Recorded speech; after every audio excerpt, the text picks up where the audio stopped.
హావియస్ good morning. యూజన్ సమర్పిస్తున్న business breakfast షోకి స్వాగతం. ఏషియన్ మార్కెట్స్ ట్రెండ్ ఒకసారి గమనిస్తే మన మార్కెట్స్ వాళ్ళు కాస్త ఫ్లాట్ గా ఓపెన్ అయ్యే సంకేతాలు చాలా స్పష్టంగా మనకు కనిపిస్తున్నాయి. వరుసగా 2 రోజుల నుంచి మనం చూస్తున్నాము మార్కెట్లు కీలకమైన మద్దతు స్థాయి కంటే దిగువన ప్రస్తుతం క్లోజ్ అవడం. నిన్న కూడా మనం చూసాం index 9400 points below Nifty close అవడం. అంటే ఒక కీలకమైన లెవెల్ అనుకుంటూ వస్తున్నాం 9400 అనేది. దాని బిలో నిఫ్టీ క్లోజ్ అవడం చూస్తుంటే కొద్దిగా షార్ట్ టర్మ్ లో మార్కెట్స్ ఇదే వీక్నెస్ ధోరణి కంటిన్యూ అయ్యే అవకాశం మనకు చాలా స్పష్టంగా కనిపిస్తుంది. ఏషియన్ మార్కెట్స్ ప్రస్తుతం కాస్త మిక్స్డ్ గా కనిపిస్తున్నాయి, పాజిటివ్ గానే. మన మార్కెట్స్ లో కూడా ఇదే ట్రెండ్ అబ్జర్వ్ చేయొచ్చు. 31 పాయింట్స్ ప్లస్ లో ఆల్మోస్ట్ ఎస్జిఎక్స్ నిఫ్టీ ట్రేడ్ అవుతూ వస్తుంది. బట్ ఈ సెల్లింగ్ ప్రెషర్ మార్కెట్స్ లో ఇంకా ఎంతకాలం పాటు కొనసాగే అవకాశం ఉంది. దానితో ఎఫ్ ఎక్స్పైరీ కూడా ఉన్న నేపథ్యంలో ఈ ఒత్తిడి ఇలాగే కంటిన్యూ అయ్యే అవకాశం మనకు కనిపిస్తుంది. అన్నిటికంటే ముఖ్యంగా ఇండెక్స్ లో పెద్దగా మనకు మొమెంటం లేకపోయినప్పటికీ ఇండెక్స్ లో జస్ట్ 25-30 పాయింట్స్ దాకా వీక్నెస్ కనిపించినప్పటికీ స్టాక్ స్పెసిఫిక్ యాక్షన్ ఎక్కువగా ఉంది. మిడ్ అండ్ స్మాల్ క్యాప్స్ లో మెసాకర్ లాంటి పరిస్థితి మనం చూస్తాం. అంటే ఊచకోత లాంటి పరిస్థితి, రక్త కన్నీరు కనిపిస్తోందా అన్న ఆందోళన కనిపిస్తోంది మిడ్ అండ్ స్మాల్ క్యాప్స్. ఎందుకంటే అంత సెల్లింగ్ ప్రెషర్ మార్కెట్స్ లో ఉంది. Nifty mid and small caps index అయితే ఆల్మోస్ట్ 1.5 నుంచి 2% దాకా ఫాల్ అయిన పరిస్థితి మనం చూస్తున్నాం. లాస్ట్ 1 వీక్ లోనే Nifty small cap index almost 9.21% crack అయింది. Nifty mid cap index almost 7.2% crack అయింది. Nifty pharma index especially 7.59% crack అయింది. ఈ వారంలో ఒక్క ఐటీ మాత్రమే మార్కెట్స్ ను కొద్దిగా గొప్ప నిలబెట్టింది. ఆ మార్కెట్స్ లో ఐటీ ప్యాక్ ఒకటే కాస్త పర్వాలేదన్నట్టుగా కనిపిస్తుంది. మిగిలిన అన్ని స్టాక్స్ అన్ని సెక్టార్లు చాలా వీక్ గా మనకు కనిపించడం చూస్తున్నాము. నిన్న కూడా మనం ఒకసారి చూస్తే వీక్ ట్రెండ్ ఇలాగే కంటిన్యూ అవుతోంది. నిన్న మనకి వోల్టాస్ ఆల్మోస్ట్ 10% దాకా రిటర్న్ ఇచ్చింది. Jubilant life sciences 6.6%, group finance, Tata Motors, DVR లాంటి స్టాక్స్ పాజిటివ్ కనిపిస్తే మనకి వీడియోకాన్ ఇండస్ట్రీస్ స్టిల్ ఇంకా పతనం కొనసాగుతూనే వస్తుంది. 40-50% దాకా స్టాక్ క్రాక్ అయింది. టాటా ఎలక్సీ 9%, ఎన్సీసీ, సెంచురీ టెక్స్ లాంటి పటిష్టమైన అనుకున్న స్టాక్స్ లో కూడా నిన్న చాలా సెల్లింగ్ ప్రెషర్ మనకు కనిపిస్తుంది. మేబీ షార్ట్ టర్మ్ లో ఇదే ట్రెండ్ కంటిన్యూ అవకాశం మనకు కనిపిస్తుంది. సో చాలా అప్రమత్తంగా ఉండాల్సిన టైం ఇది. లాంగ్ టర్మ్ ఫండమెంటల్స్ ఇంటాక్ట్ చాలా స్ట్రాంగ్ గానే ఉన్నాయి. ఇనిషియల్ గా మేజర్ గా ట్రిగ్గర్ ఏదో ఒకటి మార్కెట్స్ కి టైంలో పాజిటివ్ బూస్టింగ్ ఒకటి రావాలి. అంటిల్ అన్లెస్ అప్పటిదాకా మార్కెట్స్ ఇదే రేంజ్ లో కంటిన్యూ అవకాశం కనిపిస్తుంది. మేబీ 9350 అండ్ 9450 రేంజ్ లోనే మార్కెట్లు కదలాడే అవకాశం కనిపిస్తుంది కొద్ది కాలం పాటు. అన్లెస్ ఏమనుకుంటున్నారు అడిగి తెలుసుకుందాం. Good morning both officer. Initial గా మార్కెట్స్ లో పెద్దగా మొమెంటం మనకి 50 పాయింట్స్ 100 పాయింట్స్ అంటే పీక్ లెవెల్స్ 9550 ఆర్డ్ లెవెల్స్ 9350కి జస్ట్ 200 పాయింట్స్ మాత్రమే మనకు ఫాల్ కనిపించింది. బట్ స్టాక్స్ లో చూస్తే ఎస్పెషల్లీ పిఎస్సీ బ్యాంక్ లాంటి స్టాక్స్ లో కావచ్చు, మిడ్ అండ్ స్మాల్ క్యాప్స్ లో 20%, కొన్ని స్టాక్స్ అయితే 25% దాకా పతనమైన పరిస్థితి మనం చూస్తున్నాం. ఇదేమన్నా బయింగ్ ఆపర్చునిటీగా కనిపిస్తుందా? ఆర్ బెటర్ మనకి ఇనిషియల్ మేజర్ గా ట్రిగ్గర్ ఏదైనా వచ్చేంత వరకు క్యాష్ లో ఉండడం బెటర్ అంటారు? ఎలాంటి గైడెన్స్ మీరు ఇస్తారు? వరల్డ్ వైడ్ గా జియో పొలిటికల్ టెన్షన్స్ ఏవైతే అంటాం మనం, అంటే జియో పొలిటికల్ టెన్షన్స్ అంటే నార్త్ కొరియా ఇష్యూ అనుకోవచ్చు, లేదంటే మనకి ఇక్కడ ఇండియా పాకిస్తాన్ బోర్డర్ లో ఉన్న ఇష్యూస్ అనుకోవచ్చు. అంటే మార్కెట్ కి ఒక రకంగా ఎకానమీకి సంబంధం లేని అంశాలు, అంటే out side the economy issues వల్ల ఒక రకంగా మార్కెట్ ఎకానమీ ఇబ్బంది పడుతున్నాయండి. ఇప్పుడు భారత్ పాక్ బోర్డర్ ఇష్యూ ఎంతవరకు ఎస్కలేట్ అవుతుంది అనేది చెప్పడం కష్టం. బట్ అది జరిగితే మనకి కొద్ది అన్సర్టనిటీ ఉండే మాట వాస్తవమే. నార్త్ కొరియా ఇష్యూ ఎస్కలేట్ అయినా కూడా గ్లోబల్ ఇష్యూ అయ్యే కన్సర్న్స్ ఉన్నాయి. అందులో మార్కెట్స్ కూడా అండర్ వాల్యుయేషన్ లేదు, అంటే ఆల్మోస్ట్ ఫేర్ వాల్యుయేషన్ జోన్ కంటే కూడా కొంచెం ఎబోనే ఉన్నాయి. కాబట్టి మార్కెట్ దీన్ని ఒక రీజన్ గా చేసుకుని, ఎక్స్క్యూజ్ గా చేసుకుని కరెక్షన్ వచ్చే ప్రయత్నం చేస్తుందండి. నాకు తెలిసి ఓవరాల్ ఫండమెంటల్స్ లో పెద్ద వచ్చిన చేంజ్ ఏమీ లేదు. ఓవరాల్ గా మన సెటప్ అంతా బాగానే ఉంది, పొలిటికల్ స్టెబిలిటీ ఉంది, అంతా బాగానే ఉంది. కాబట్టి కరెక్షన్ రావడం ఇంకొంచెం వస్తుందని అనిపిస్తుంది. బట్ అది ఒక హెల్దీ కరెక్షన్ అని అనుకోవాలి. ఇన్వెస్టర్స్ కి, ట్రేడర్స్ కి ఎవరైతే మిస్ అయ్యారు ఇదివరకు స్టాక్స్ కొంటూ, అటువంటి వాళ్ళకి ఒక ఆపర్చునిటీ గానీ మనం భావించాలి. కాకపోతే ఈ కరెక్షన్ దృష్టిలో పెట్టుకోవాలి. ఇవాళ ఎఫ్ఎండో ఎక్స్పైరీ కాబట్టి దాని రిలేటెడ్ ప్రెషర్ ఎక్కువ ఉంటుంది. ఫండమెంటల్స్ చాలా స్ట్రెంత్ ఉన్నాయి, లేకుంటే ఫండమెంటల్స్ చాలా పటిష్టంగా ఉన్నాయి అనుకున్న ఉద్యమం లాంటి, ఈక్విటాస్ క్యాపిటల్ ఫస్ట్ లాంటి స్టాక్స్ అండ్ చాలా సెంచురీ టెక్స్ లాంటి స్టాక్స్ చాలా డౌన్ఫాల్ మనకు కనిపిస్తుంది. పీక్ లెవెల్స్ నుంచి అయితే క్యాపిటల్ ఫస్ట్ లాంటి స్టాక్స్ 20% దాకా క్రాక్ అయ్యాయి. ఇలాంటి టైంలో మేబీ ఏమైనా బయింగ్ చేసుకోవచ్చా? ఆర్ ఎలాంటి గైడెన్స్ మీరు ఇస్తారు? ఎందుకంటే చాలా మంది ఈ స్టాక్స్ లో ఎదుర్కొన్నారు, బజాజ్ ఫైనాన్షియల్ సర్వీసెస్ లాంటి స్టాక్స్ లో కూడా కావచ్చు. ఉజ్జీవన్ మనం అప్పుడు ప్రోగ్రామ్ లో కూడా చెప్పినట్టు మనం అక్కడ సెమినార్ పెట్టినప్పుడు బెంగళూరులో ఎఫ్ఎండ్లోకి వచ్చిన తర్వాత న్యాచురల్లీ మొదట్లో అంటే ఎఫ్ఎండ్లోకి రాకముందు ఏదైతే మొమెంటం ఉందో ఆ మొమెంటం గ్యారంటీగా ఉండదండి. ఎందుకంటే ఆబ్వియస్లీ ఎఫ్ఎండ్లోకి వచ్చిన తర్వాత డైనమిక్స్ మారిపోతాయి. ఎందుకంటే పుల్ ఫ్యాక్టర్ పుష్ ఫ్యాక్టర్ రెండు వస్తాయి అనమాట. అది క్యాష్ మార్కెట్ లో ఉన్నంతసేపు ఓన్లీ పుష్ ఫ్యాక్టర్ ఒకటే వర్క్ చేస్తూ ఉంటుంది. సో న్యాచురల్లీ ఏంటంటే ఎఫ్ఎండ్లోకి వచ్చిన తర్వాత ఈక్వేషన్స్ మారుతాయి. కాబట్టి ఇదివరకు ఉన్నంత మొమెంటం ఎక్స్పెక్ట్ చేయడం కరెక్ట్ కాదండి. ఇప్పుడు ఏంటంటే వస్తుంది లాంగ్ టర్మ్ లో కూడా కంపెనీస్ మంచి మేనేజ్మెంట్స్ మంచి క్లారిటీ ఉంది. ఓవరాల్ గవర్నమెంట్ కూడా ఈ మైక్రో ఫైనాన్స్ మీద ఇప్పుడు ఇదివరకు ఉన్న సిచ్యువేషన్ కంటే ఎక్కువ క్లారిటీ తీసుకొస్తుంది. కాబట్టి పెద్ద ఫండమెంటల్స్ లో పెద్ద ప్రాబ్లం లేదండి. అంటే ఎవరికైనా 2-3 years వ్యూ ఉంటే డెఫినెట్ గా ఇవన్నీ కూడా మీరు చెప్పిన 3 నేమ్స్ ఉద్యోగం అయినా ఈక్విటాస్ అయినా క్యాపిటల్ ఫస్ట్ అయినా ఏదైనా మంచి థీమ్స్ అండి. ఓకే, మీరు ఎలాంటి ఇంట్రాడే గైడెన్స్ ఇవాళ ఇస్తున్నారు ఎఫ్ఎండ్ ఎక్స్పైరీ నేపథ్యంలో? ఇంట్రాడే అంటే వోలటాలిటీ అనేది ఉంటుంది. దానికి ఫస్ట్ 2 reasons చెప్పొచ్చు. ఒకటేమంటే ఎఫ్ఎండ్ ఎక్స్పైరీ ఒకటి, నెక్స్ట్ జియో పొలిటికల్ టెన్షన్స్ అంటే ఇండియా పాకిస్తాన్ మధ్య వస్తున్న లాస్ట్ ఒక 2-3 రోజులకు వస్తున్న ఈ టెన్షన్స్ ఏవైతే ఉన్నాయో దానివల్ల మార్కెట్స్ లో కూడా వోలటాలిటీ అనేది బాగా పెరిగింది. అయితే అట్లనే మార్కెట్ క్రాష్ కూడా కాటలేదు. మనం చూస్తున్నాము నిఫ్టీ పరంగా. అంటే నిఫ్టీ ఇంతకుముందు మీరు అన్నట్టుగా ఒక 200 points పడింది. అయితే లాస్ట్ 1 week 10 days కానీ గమనిస్తే మిడ్ అండ్ స్మాల్ క్యాప్ లో 30% దాకా స్టాక్స్ నష్టపోయిన లిస్ట్ చాలా ఉంది. 52 week హైక్ టచ్ అవుతున్న స్టాక్స్ లిస్ట్ ఆగిపోయి 52 week లోకి అంటే NBFC for example NBFC stocks చాలా స్టాక్స్ 52 week లోకి టచ్ అవుతున్నాయి. అది ఒక కన్సర్న్ అని చెప్పొచ్చు. ఏదైనా కూడా ఈ రోజు మార్కెట్స్ మాత్రం కొంచెం బై అండ్ డిప్స్ గా చెప్పొచ్చు అండి. ఎందుకంటే లాస్ట్ ఫ్యూ డేస్ గా మార్కెట్స్ లో మనం చూస్తున్నాము సెల్ అండ్ ర్యాలీస్ అని చెప్తున్నాము. అయితే ఈ రోజు విషయానికి వస్తే ఎఫ్ఎండ్ఓలో 9350 నిఫ్టీ కట్ కానంత కాలం అంటే ఇక్కడ నుంచి ఒక 10 point డౌన్ లో నిన్నటి క్లోజింగ్ మార్కెట్స్ కొంచెం పైకి వెళ్ళడానికి అవకాశం ఉంది. కొంత షార్ట్ కవరింగ్ రావచ్చు. చాలా కౌంటర్స్ ఈ సిరీస్ లో అవుట్ పర్ఫార్మ్ చేసాయి ఇండెక్స్ స్టాక్స్. అయితే బై అండ్ డిప్స్ అంటున్నాను కానీ మిడ్ అండ్ స్మాల్ క్యాప్ కి వెళ్ళొద్దని చెప్తాను. ఓన్లీ ఎఫ్ఎండ్ఓలో లార్జ్ క్యాప్ స్టాక్స్ తర్వాత F and O stocks and large cap stocks మాత్రమే బై చేయమని చెప్తాను. బయింగ్ విషయానికి వస్తే సిప్లా ఒకటి బై చేసుకోవచ్చు, తర్వాత డిఎల్ఎఫ్ ఒకటి, టాటా స్టీల్ ఒకటి, ఈ 3 కూడా ఇంట్రాడే కోసం బై చేసుకోమంటాను. 3 కూడా తక్కువ ప్రాఫిట్ మార్కెట్స్ వోలటాలిటీని దృష్టిలో పెట్టుకుని తక్కువ ప్రాఫిట్ కి ఎగ్జిట్ కమ్మంటాను. తర్వాత సెల్లింగ్ విషయానికి వస్తే హెచ్యుఎల్ హిందుస్థాన్ యూనిలివర్ ఒకటి హైయర్ లెవెల్లో సెల్ చేయమంటాను. దీనికి కొంచెం లాస్ట్ ఫ్యూ డేస్ గా చూసుకుంటే బాగా షార్ట్స్ కవర్ అయితే చాలా అప్ ట్రెండ్ లో ఉంది. బట్ ఈ రోజు 10 రివర్స్ లో కావచ్చు అంటే తక్కువ ప్రాఫిట్ కి ఎగ్జిట్ కమ్మంటాను. ఎస్ బ్యాంక్ ని కూడా హైయర్ లెవెల్లో సెల్ చేయమంటాను. మార్కెట్ క్లోజింగ్ మాత్రం ఈ రోజు కొంచెం పాజిటివ్ గానే క్లోజ్ అయ్యే అవకాశం ఉంది. లాస్ట్ 1 hour లో మార్కెట్ డైరెక్షన్ డిఫరెంట్ అంటే పాజిటివ్ ఉన్నది నెగిటివ్ రావచ్చు, నెగిటివ్ ఉన్నది పాజిటివ్ రావచ్చు. కాబట్టి లాస్ట్ 1 hour ట్రేడింగ్ కి దూరంగా ఉండడం బెటర్ అనిపిస్తుంది. ఫైన్, కొంతమంది కాలర్స్ లైన్ లో ఉన్నారు. సికింద్రాబాద్ నుంచి సుబ్బారావు ఫస్ట్ కాలర్. అడగండి సుబ్బారావు గారు. హలో సార్, నేను గ్రాన్యూల్స్ ఇండియాని 148 తర్వాత ఐటీఐని 90 rupees లో హోల్డ్ చేస్తున్నాను. ఓకే, సెకండ్ స్టాక్ ఏదండి? Okay fine. ఈ టీవీ వాళ్ళని తగ్గించి క్వశ్చన్ అడిగితే మాకు క్లియర్ గా అర్థం అవుతుందండి. గ్రాన్యూల్స్ ఒకటి గ్రాన్యూల్స్ విషయానికి వస్తే రీసెంట్ గా ఒక 105 నుంచి పెరుగుతూ 150 దాకా వచ్చిందండి. ఉన్న ఫార్మా కౌంటర్స్ లో బాగా పెరిగిన కౌంటర్ అంటే చాలా తక్కువ కౌంటర్స్ పెరిగాయి. అందులో గ్రాన్యూల్స్ ఇండియా ఒకటండి. మీరు 148 లో అన్ఫార్చునేట్ గా హైస్ లో తీసుకున్నారు, ఈ మధ్య కాలపు హైస్ లో తీసుకున్నారు. మళ్ళీ లాస్ట్ ఫ్యూ డేస్ గా ఇది బాగా కరెక్ట్ అయింది. షార్ట్ టర్మ్ అయితే ఎగ్జిట్ కమని చెప్తానండి. ఓవరాల్ సెక్టర్ అంత అప్పుడు మనకి లైమ్ లైట్ లేదు. ప్లస్ ఇది కంపెనీ కూడా చూసుకుంటే ఇది ఏంటంటే ఓన్లీ ఫ్యూ డ్రగ్స్ లోనే ఉన్నారండి. బల్క్ డ్రగ్స్ లో ఫ్యూ డ్రగ్స్ లో ఉన్నారు. నాసిడ్స్ అంటారు, వాటిలో తాండి ఇబుప్రోఫిన్, పారాసిటమాల్ ఇటువంటి వాటి తప్ప పెద్దగా ఇన్నోవేటివ్ ప్రొడక్ట్స్ అయితే లేవు. కాబట్టి బెటర్ ఏంటంటే మీరు గ్రాన్యూల్స్ ఇండియా లాంగ్ టర్మ్ కన్నా మీరు అంటే మీరు షార్ట్ టర్మ్ వ్యూతోనే మీరు చూసుకొని ర్యాలీస్ లో ఎగ్జిట్ కమని చెప్తారు. శ్రీకాకుళం నుంచి రాజు మరొకాలం.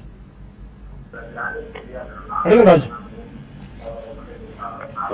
చెప్పండి, క్వశ్చన్ అడగండి. రాజు వినిపిస్తుంది. గుడ్ మార్నింగ్ అండి, చెప్పండి సార్. ఇప్పుడు మొన్న ఒక్క లిస్టింగ్ అయింది సార్, అది కొన్నాము. ఏదండి? అడుకో. Urban development corporation. Okay, hello చెప్పండి వినిపిస్తుంది. అది కొన్నాను సార్, 72 రూపాయలు 1600 షేర్లు కొన్నాను సార్. అది బాగా పడిపోతుంది. ఏం పరిస్థితి ఇక్కడ ఎంత వస్తుంది, అమ్ముకోమంటారా లేకపోతే ఇంకా యావరేజ్ చేయమంటారా? నెక్స్ట్ ఏదైనా ఫైనాన్షియల్ సెక్టర్ మంచి స్టాక్ ఒకటి ప్రజలు ఒక 5000 షేర్లు ఉంటాయి సార్. బజాజ్ ఇంట్లో 10,000 ఉన్నాయి. ఏం చేయమంటారు సార్ అది? ఓకే, చాలా స్టాక్స్ ట్రాక్ చేస్తాం, చాలా stocks investment Bajaj Hindustan. Okay, first మీరు చెప్పిన హడ్కో అండి. హడ్కో చాలా మంచి కంపెనీ, వెల్ మేనేజ్డ్. అంటే ఆల్మోస్ట్ 38-40 ఇయర్స్ ఆఫ్ ఎగ్జిస్టెన్స్ నుంచి ఒక్క సంవత్సరం కూడా లాస్ ఇవ్వలేదు, కంటిన్యూస్ గా గ్రోత్ చూపిస్తున్నారు. బుక్ వాల్యూ కూడా చాలా అక్యుములేట్ అయింది. సో వాల్యుయేషన్ కూడా రీజనబుల్ వాల్యుయేషన్, అంటే మరి హై వాల్యుయేషన్ అని కాదు, లో వాల్యుయేషన్ కాదు, ఒక రీజనబుల్ వాల్యుయేషన్ లో ఇచ్చారు. మీరు లిస్టింగ్ అయిన తర్వాత కొంచెం హడావుడి పడినట్టున్నారు, కొంచెం హై లెవెల్స్ లో లిస్టింగ్ అయిన రోజు కొన్నట్టున్నారు. బట్ ఎనీవేస్ అండి, మీరు కొద్దిగా ఓపి పట్టాలి. మీరు ప్రతిరోజు ఇట్లా 1 or 2 days ప్రైస్ స్వింగ్స్ కి కంగారు పడే పక్షం లాంటి షేర్ కాదండి ఇవన్నీ. ఏంటంటే కొద్దిగా ఓపిక ఉండాలి. 2-3 years ఉంటే ఏంటంటే డెఫినెట్ గా ఇవన్నీ మీకు మంచి వెల్త్ క్రియేట్ చేసే ఆపర్చునిటీ ఉన్న స్టాక్. హడ్కో అయితే నేను మిమ్మల్ని హోల్డ్ చేయమని చెప్తానండి. సుజలాన్ అండ్ బజాజ్ హిందుస్థాన్ మీరు రాంగ్ స్టాక్ లో ఉన్నారండి. ఓవరాల్ షుగర్ లో సెకండ్ హైయెస్ట్ డేట్ ఉన్న company, first Renuka sugars, next Bajaj Hindustan అండి. కాబట్టి బెటర్ ఏంటంటే బజాజ్ గ్రూప్ లో ఇది ఒకటే బాగా వీక్ ఉన్న కౌంటర్, అంటే ఫండమెంటల్స్ అంత గొప్పగా లేవు. కాబట్టి బజాజ్ మీరు అంత హ్యూజ్ క్వాంటిటీ తీసుకునేది రైట్ స్టాక్ లో తీసుకుంటే మీకు టైమింగ్ లాస్ ఉన్నా కూడా లాంగ్ టర్మ్ ప్రాఫిట్ రావచ్చు. కాబట్టి బజాజ్ హిందుస్థాన్ మీకు వచ్చిన అంటే మీ రేటు మీ ఎక్కడ కొన్నారో అక్కడికి వస్తే మీరు 1-2 రూపాయల ప్రాఫిట్ లో మీరు బయటపడడానికి ప్రయత్నం చేయండి. సుజలాన్ మాత్రం లాంగ్ టర్మ్ కి హోల్డ్ చేయండి, షార్ట్ టర్మ్ వ్యూతో కాకుండా లాంగ్ టర్మ్ 1-1.5 year కోసం హోల్డ్ చేయండి. ఇక్కడ ఒక చిన్న బ్రేక్ తీసుకుని రిలయన్స్ కమ్యూనికేషన్స్ అడా గ్రూప్ షేర్స్ ఇన్వెస్ట్మెంట్ ఇది ఏమన్నా రైట్ టైమా ఆర్ పూర్తిగా వాటిని వదిలించుకోవడం మంచిదా అన్న డిస్కషన్ చూద్దాం. చిన్న బ్రేక్ తీసుకుందాం.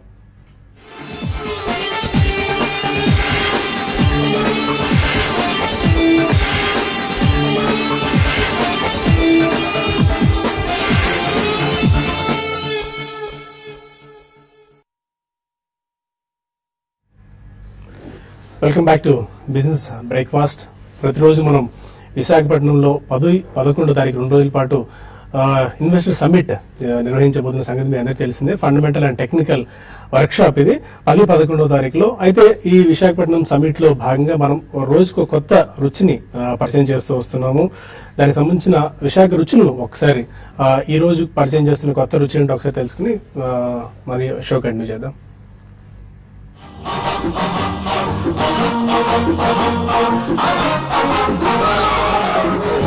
ఆంధ్రభోజనం శివాంధ్ర మహాభోజనం ఆంధ్రభోజనం ఉత్తరాంధ్ర భోజనం ఆంధ్రభోజనం ఉత్తరాంధ్ర భోజనం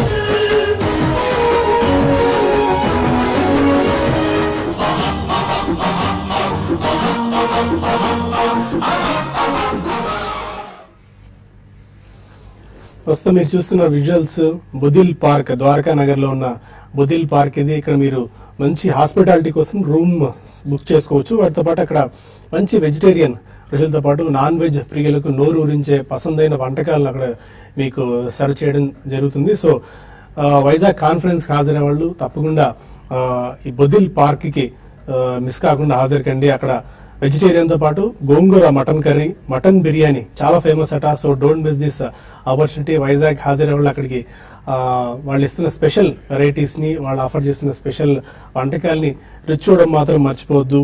గోంగూర మటన్ కర్రీ, మటన్ బిర్యానీకి చాలా స్పెషల్ అట బుదిల్ park. So don't miss that food who are participating for Vizag work shop.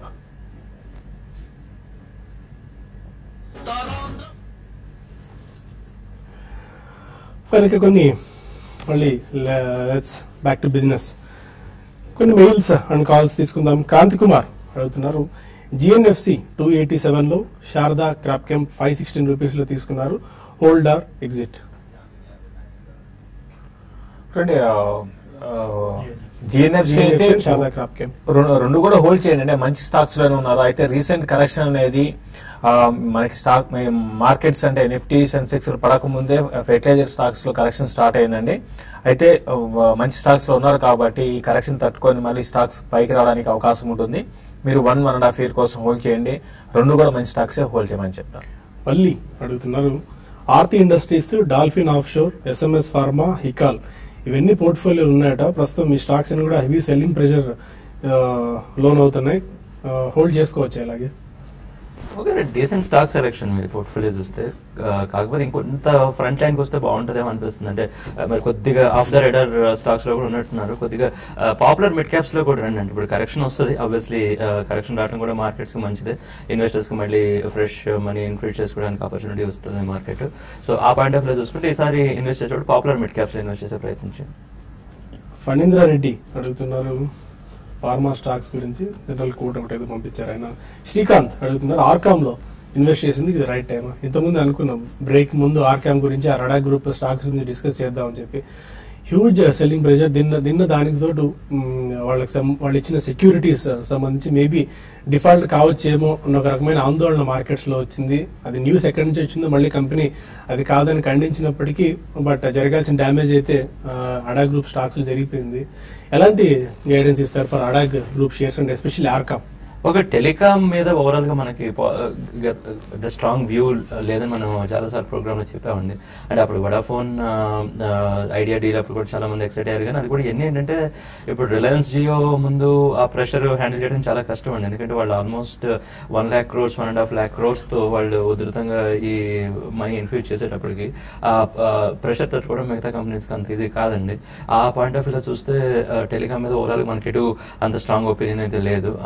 ఆ కాంటెక్స్ట్ లో రిలయన్స్ కమ్యూనికేషన్ అంటే డెట్ కూడా చాలా హెవీగా ఉండేటప్పటికి బ్యాలెన్స్ షీట్ లో ఇంకా వాళ్ళ మీద ఒత్తిడి రావడం అనేది న్యాచురల్.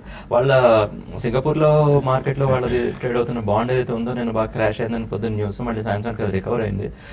అయితే వాళ్ళ కంపెనీ చెప్పేది అంటే మేము ఆన్ టైమ్ ఇంట్రెస్ట్ పే చేస్తాము అని వాళ్ళు క్లారిఫికేషన్ ఇస్తున్నారు. ఆ రిలయన్స్ కమ్యూనికేషన్ ప్రెషర్ వల్ల మిగతా ఏడీఏజీ గ్రూప్స్ కూడా ప్రెషర్ లోకి వచ్చినాయి. బట్ ఓవరాల్ గ్రూప్ కొద్దిగా డెట్ రిలేటెడ్ ఇష్యూస్ తో ఉందండి.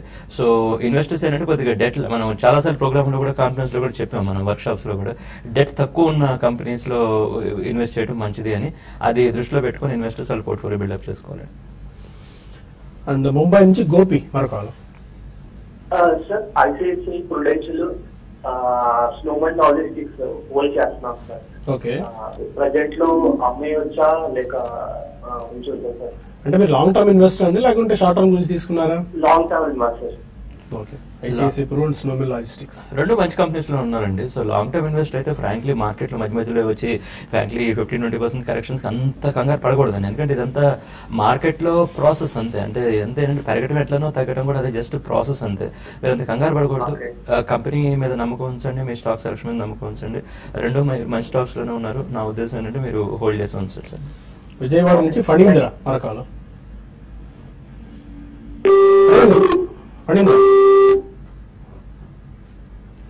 ఓకే, వరంగల్ నుంచి రవీంద్రనాథ్ మెయిల్ చేశారు. SBI and escorts fresh buy చేద్దాం అనుకుంటే లాంగ్ టర్మ్ గురించి లెవెల్స్ అయినా సజెస్ట్ చేస్తారా? State bank of India and escorts.